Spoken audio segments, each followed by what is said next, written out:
Welcome back, children. We have been learning the lesson Pronouns and Kinds of Pronouns. We already learned that a pronoun is a word used instead of a noun. They are substitutes for nouns to avoid repetition. Then we learned that the pronouns can be classified into 8 kinds. They are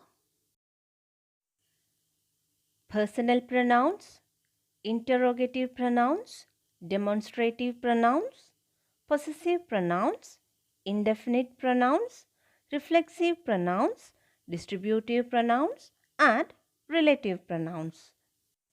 These are the 8 kinds of pronouns. And today we will learn the last 2 kinds of pronouns. Which are they? Yes, they are the distributive pronouns and the relative pronouns. Let us see what is distributive pronoun. Distributive pronouns are those which show that persons or things are taken one at a time or in separate groups. Persons or things are taken one at a time or in separate groups. These pronouns are always singular and they are always followed by a verb in the singular. Look at the following sentences, children. Each of them got a prize.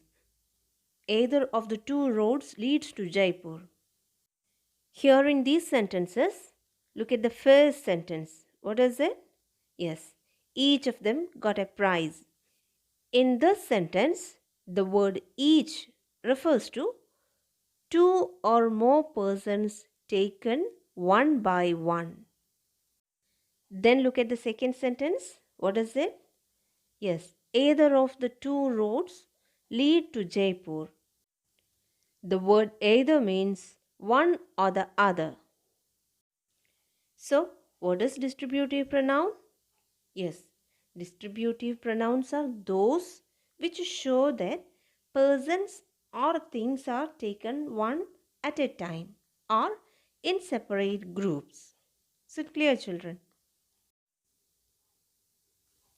Then we will learn the last kind of pronoun, that is relative pronouns. Let us see what is relative pronoun. We use relative pronouns to join 2 sentences that have the same noun or pronoun. Once again, the relative pronouns join 2 sentences that have the same noun or pronoun. The words that, who, whose, and which are relative pronouns because they are used to join 2 sentences. We use a relative pronoun after a noun to make it clear which person or thing talked about in a sentence. Let us see some examples. Look at these sentences, children. The first one, I met Ramesh. Ramesh stood first in the class. And what is the second sentence? I met Ramesh who stood first in the class. Look at the second sentence. The word who does 2 things. One is it joins 2 sentences. And the second one is it is also used for the noun Ramesh that goes before it. The noun or pronoun to which a relative pronoun refers or relates is called an antecedent. In this sentence, the antecedent of who is Ramesh.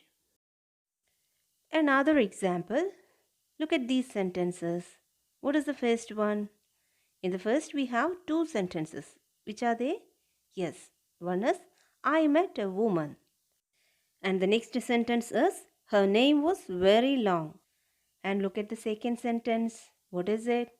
Yes, I met a woman whose name was very long. Here, the two sentences are joined by using the word whose. And the word whose is doing two things in this sentence. First one, it joins two sentences. And the second one is, it is also used for the noun. Which is the noun? Woman. That goes before it. So we can say in this sentence the antecedent of whose is woman.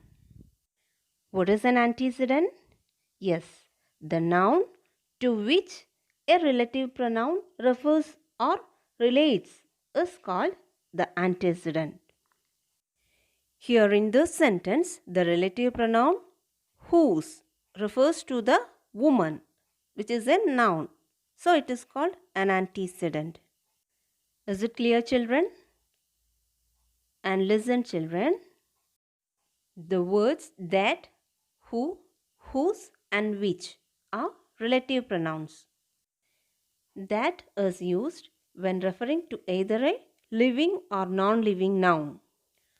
Who is used when referring to a living noun. Whose is used to refer to a possessive noun. And which is used when referring to a non-living noun. Okay, children, I hope all of you understood the distributive pronouns and the relative pronouns which we learned today. All of you watch the video again and again properly until you understand this. And also read the textbook and try to do the exercise. It's the time for me to wind up the class, children. Thank you and have a nice day.